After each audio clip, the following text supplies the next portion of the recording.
جو حاجیوں نے کمایا ہے، اللہ کو منایا ہے، کہیں ایسا نہ ہو کہ ان سے کوئی گناہ سرزد ہو جائے، جتنا ثواب ملتا ہے اس سے کہیں زیادہ گناہ ملتا ہے۔ تو عزیزان گرامی، جو لوگ مکہ مکرمہ میں جاتے ہیں، لوگ ٹولیوں بنا کے بیٹھ جاتے ہیں، ہوٹل کی لوبیوں میں بیٹھتے ہیں، اس کی بجنس کی بات ہے، اس کی بجنس کی بات ہے، اس کی غیبت، اس کی غیبت۔ خدا کے واسطے اگر یہ کام کرنا ہے تو مت جاؤ، مت جاؤ۔ جانا ہے ایک دن کرو، عمرہ کرو، مکے کی سرزمین چھوڑ دو۔ کیوں؟ جتنا گناہ ثواب ہے اتنا گناہ بھی ملتا ہے۔ اور کچھ چیزیں میرے سامنے ابھی میں کتاب کا مطالعہ کر رہا تھا، آئی وہ لوگ جو لوگ یہ کہتے ہیں بار بار حج پہ جانے کی ضرورت کیا ہے، ایک دفعہ حج فرض ہو گیا، بار بار جانے کی ضرورت کیا ہے۔ ابھی 3 یا 4 سال پہلے ایک بزرگ کا انتقال ہوا، یمن کے تھے، 121 سال کی عمر میں انتقال ہوا۔ جو ان کا آخری حج تھا، حج میں لوگوں سے ملاقات ہوئی، لوگ ان سے ملے، جو لوگ ملے ان لوگوں نے اپنی کتابوں میں لکھا ہے کہ ہم نے ان سے پوچھا یہ آپ کا کون سا حج ہے، یہ آپ کا کون سا حج ہے؟ کہا کہ 100واں حج ہے۔ 21 سال کی عمر تھی میری، 21 سال کی عمر میں پہلا حج کیا تھا، اور تب سے لے کے اب تک میری 121 سال کی عمر ہے، تب سے میں حج کر رہا ہوں۔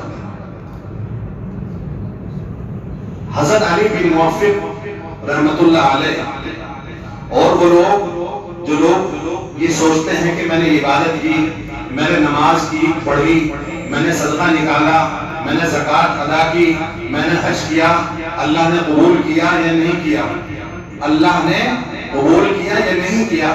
حضرت علی بن موفق رحمت اللہ علیہ لکھتے ہیں کہ میں نے اپنی زندگی میں 60 حج کیے، بہت بڑے بزرگ تھے، اپنی زندگی میں کتنے حج کیے؟ 60 حج کیے۔ اور 60 حج کرنے کے بعد دل میں یہ تصور آیا کہ میں نے 60 تو حج کر لیے، اللہ نے قبول کیے نہیں کیے، پتہ نہیں اللہ نے قبول کیے۔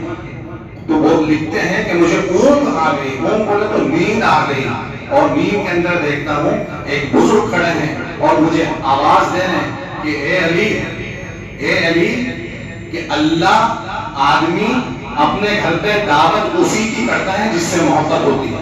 آپ لوگ ہیں جس سے تعلق زیادہ ہوگا اسی کو تو اپنے گھر پہ بلائیں گے نہیں بلائیں گے، بلائیں گے نہیں بلائیں گے، یہ چلتے پھرتے کو کسی کو بلا دیں گے نہیں نا۔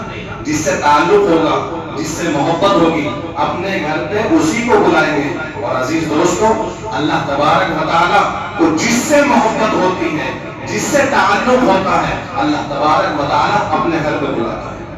اگر کوئی آدمی بار بار حج میں جانا ہے، یہ اس کا کمال نہیں ہے، یہ میرے اللہ کا کمال ہے، یہ میرے اللہ کا کمال ہے۔ عزیزان گرامی، بار بار اگر حج کی اللہ سعادت دیتا ہے تو یہ اللہ کی قدرت کا کمال ہے۔ وہاں آدمی اگر جاتا ہے تو پیسے سے نہیں جاتا ہے، آدمی اگر جاتا ہے تو پیسے سے نہیں جاتا ہے، جاتا ہے تو رب کی رضا سے جاتا ہے۔ اب ایک واقعہ چھوٹا سا بتانا چاہتا ہوں جو خود میری زندگی سے جڑا ہے۔ میں اس وجہ سے بھی بتا رہا ہوں کہ میں بزرگ ہوں، میں تو اتنا بڑا گنہگار ہوں، شاید میرا جتنا بڑا گنہگار اس مسجد میں بھی کوئی نہیں ہوگا، مگر میری نسبت میرے اللہ نے اس منبر رسول سے جوڑی ہے، اس مصلی سے جوڑی ہے۔ عزیز دوستو، 12-13 سال 15 سال پہلی بات ہے، جب تک شادی بھی نہیں ہوئی، نیا نیا میں عالم بن کے مسجد میں آیا۔ مسجد میں آنے کے بعد پہلا ہی سال ہے، جب حج کا مہینہ چلتا ہے تو اخباروں میں آتی ہے کہ اتنے حاجی فلاں شہر سے فلاں شہر گئے، ایئرپورٹ پہ گئے، ایئرپورٹ۔ میں اپنے روم میں بیٹھا تھا، روم میں بیٹھنے کے بعد میں نے پیپر ایسے اٹھایا، اس میں ایک لفظ لکھا تھا کہ کانپور ریلوے اسٹیشن سے 100-150 آدمی کا قافلہ حاجیوں کا لکھنؤ ایئرپورٹ کے لیے نکلا، اور پورا اسٹیشن لبیک اللہم لبیک سے گونج اٹھا۔ وہ لبیک اللہم لبیک میرے دل پہ ایسی چوٹ لگی، ایسی چوٹ لگی، میں فوراً اخبار رکھا، سجدے میں گیا اور اللہ تبارک و تعالیٰ سے مانگتا رہا روتا رہا، آدھے گھنٹے تک روتا رہا. خدا کی قسم کھا کے کہتا ہوں مسجد کے اندر اس وقت میرے پاس 20,000 روپے بھی نہیں تھے. اس وقت میرے پاس 20,000 روپے بھی نہیں تھے. اللہ سے مانگتا رہا، روتا رہا. اگلے دن ظہر سے پہلے میں نہا رہا تھا. ایک صاحب آئے، کھٹکھٹاتے رہے. میں نے دروازہ کھولا آنے کے بعد. کہنے لگے امام صاحب پاسپورٹ دو، حج پہ جانا ہے فوراً. اللہ کو پیارا ہو گیا. اس کے لیے دعا فرمائے اللہ تبارک و تعالیٰ اس کی مغفرت فرما دے. اللہ اس کی قبر کو اپنے نور سے منور فرما دے. اللہ کروڑ جنت نصیب فرما دے. تو عزیزان گرامی، میں یہ نہیں بتا رہا ہوں کہ میں بزرگ ہوں، نا میں بزرگ نہیں ہوں. میں یہ بتا رہا ہوں کہ میرا جیسا گنہگار اگر اللہ سے مانگتا ہے، تڑپ کے ساتھ مانگتا ہے، خدا کی قسم اللہ دیتا ہے. آپ نے کتابوں میں پڑھے جس سے سنے، میں اپنی زندگی کا ذاتی تجربہ آپ کو بتا رہا ہوں. جب اللہ سے مانگتے ہیں اللہ دیتا ہے. تو یارو اللہ کی رحمت سے مایوس نہ ہوا کرو، اللہ کی رحمتوں سے مایوس نہ ہوا کرو، اللہ کی ذات سے مایوس نہ ہوا کرو. اللہ سے مانگ کر تو دیکھو. خدا کی قسم دنیا والوں سے مانگتے ہیں ناراض ہو جاتے ہیں. وہ بادشاہ ایسا بادشاہ ہے، اس سے مانگتے تو وہ راضی ہوتا ہے. تو عزیزان گرامی، وہاں جانے کے لیے رب کی رضا کی ضرورت ہے، نہ مال کی ضرورت ہے، نہ کسی اسباب کی ضرورت ہے. اگر ضرورت ہے تو صرف رب کی رضا کی ضرورت ہے. اور رب کی رضا کب ہوگی؟ جب اس دل کے اندر تڑپ ہوگی. اس دل کے اندر تڑپ ہوگی، خدا کی قسم اللہ دے کر جائے گا. ایسا کوئی معنی نہیں رکھتا. ابھی میرا ایک دوست ہے، رمضان سے پہلے اس سے بات ہوئی، حج کے فارم بھرے جا رہے تھے. میں نے اس سے کہا بھائی فارم بھر دیں حج کا. نہیں امام صاحب اپنا حساب نہیں ہے، 3.5-4 لاکھ روپے لگتے ہیں. ارے بھائی بھر تو دے. پہلے سب سے پہلے کیا کر، 2 رکعت صلاۃ الحاجت کی پڑھ کہ اللہ میں فارم بھر رہا ہوں، میری حیثیت 1 لاکھ روپے کی بھی نہیں ہے، میرے بھی انتظام نہیں ہے، سب کچھ کرانے والے آپ ہیں. یارو اس نے فارم بھرا، اس کا نام آیا. اور عید کے بعد جب میں نے اس سے پوچھا کہ اللہ نے مال کے اندر اتنی برکت دی، ون شاٹ میں سارا پیمنٹ اللہ نے بڑھا دیا. کس نے بڑھایا؟ اللہ نے بڑھایا. تو یارو اللہ سے مانگا کرو. کسی بھی چیز کی ضرورت ہو اللہ سے مانگ کر تو دیکھو. اللہ کبھی اپنے بندوں کو مایوس نہیں چھوڑتا. اللہ سے زیادہ تو کوئی پیار کرنے والا دنیا میں نہیں. ماں سے بھی زیادہ پیار کرتا ہے، باپ سے بھی زیادہ پیار کرتا ہے. مگر ہم اللہ سے مانگنے والے نہیں ہیں. ہم اللہ سے نہیں مانگتے. پریشان ہوتے ہیں تو مانگتے ہیں. پریشانی بھی اگر آتی ہے اپنی گناہوں کی نحوست کی وجہ سے آتی ہے. اللہ سے مانگو. اللہ جس گناہ کی وجہ سے یہ نحوست آئی ہے، یہ پریشانی آئی ہے، اللہ تو اسے گناہ کو معاف فرما دے. اللہ جب تو ایک گناہ کو معاف کرتا ہے، جتنے بھی میرے گناہ ہیں اللہ تمام کے تمام کو معاف فرما دے. تو عزیزان گرامی، جو حج پہ جا رہے ہیں وہاں کی عظمت، وہاں کی بڑائی، وہاں کسی کی برائی نہیں. زیادہ سے زیادہ ٹائم جب تک تمہارے بدن میں بشاشت ہو اللہ کے دربار میں کھڑے رہو، اللہ کو مناتے رہو، اللہ کے گھر میں رہو. مکہ مکرمہ کے اندر، مسجد حرام کے اندر زیادہ سے زیادہ وقت گزارو. اللہ تبارک و تعالی آپ کو حج مبرور عطا فرمائے. جو جانے والے ہیں اللہ تبارک و تعالی ان کے بھی حج کو اللہ قبول فرما دے. عزیزان گرامی، اب حج جو ہے وہ 3 طریقے کے ہیں. ایک حج افراد، ایک حج تمتع، ایک حج قران. حج افراد یہ ہے کہ جب انسان یہاں سے احرام باندھتا ہے تو ڈائریکٹ حج کا احرام باندھتا ہے، حج کی نیت سے احرام باندھتا ہے. وہ احرام حج کے بعد کھولے گا. حج تمتع اس کو کہتے ہیں کہ جب آدمی اپنے وطن سے جاتا ہے تو عمرے کی نیت کر کے جاتا ہے. پہلے عمرہ کرتا ہے، احرام کو کھول دیتا ہے. دوبارہ جب حج کے لیے جاتے ہیں، مینا کے لیے جاتے ہیں اور اس کے بعد دوبارہ احرام پہنتے ہیں تو عزیزان گرامی اس کو کہتے ہیں حج تمتع. اور حج قران اس کو کہتے ہیں کہ جو آدمی اپنے وطن سے حج اور عمرے کی نیت سے ایک ہی احرام، عمرہ بھی اسی احرام کے اندر کرے اور حج بھی اسی احرام کے اندر کرے، اس کو کہتے ہیں حج قران. حج قران اور حج تمتع کے اندر قربانی دینی واجب ہے. حج افراد جو لوگ کرتے ہیں ان کو قربانی دینے کی ضرورت نہیں ہے. تو عزیزان گرامی، مکہ مکرمہ جو اللہ کی جو سرزمین ہے، مبارک سرزمین ہے، جب ہم ایک کلمہ ہے کیا اللہ یہ کہتا ہے، ہم مسجد میں بیٹھے ہیں، مسجد کے اندر بیٹھ کے کوئی شور مچانے لگے، آج موبائل کی گھنٹی بج جاتی ہے، سب کے دماغ کی کھوپڑی اڑ جاتی ہے. بہت سے لوگ ہوتے ہیں بیل بج رہی ہے بج رہی ہے بج رہی ہے، ناگواری گزر رہی ہے مسجد کے اندر، کوئی زور سے بولتا ہے وہ بھی ناگواری گزرتی ہے. کیوں؟ کس کا گھر ہے؟ اللہ کا گھر ہے. کس وجہ سے؟ اللہ کا گھر ہے. ایک گھر اللہ کا مکہ مکرمہ میں ہے، ایک سرزمین اللہ کی مکہ مکرمہ ہے.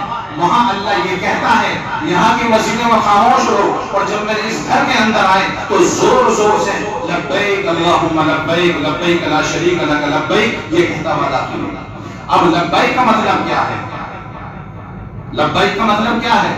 لبیک کا مطلب ہے جب آدمی احرام پہننے کے بعد لبیک کہتا ہے تو یہ اللہ سے معاہدہ کرتا ہے، اللہ جو میرے گناہ ہماری زندگی تھی، جو تیرے سے ناراضگی والے اعمال میں نے کیے تھے، جو گناہ میں نے کیے تھے، جو میں نے حرام خوری کی تھی، لوگوں کو ستایا تھا، تجھے ناراض کیا تھا، آج کے بعد تجھ سے معاہدہ کرتا ہوں کبھی تجھے ناراض نہیں کروں گا، کبھی کسی کو ستاؤں گا نہیں، کبھی کسی کا مال نہیں ماروں گا، کبھی زندگی میں جھوٹ نہیں بولوں گا. لبیک کا مطلب یہ ہے اللہ سے آدمی وعدہ کرتا ہے. تو یارو جب یہاں سے جاؤ جن کا حق آپ نے لے رکھا ہے ان کا حق دے کر جاؤ. کسی کو ستایا ہو ان کو معاف کرا کر جاؤ.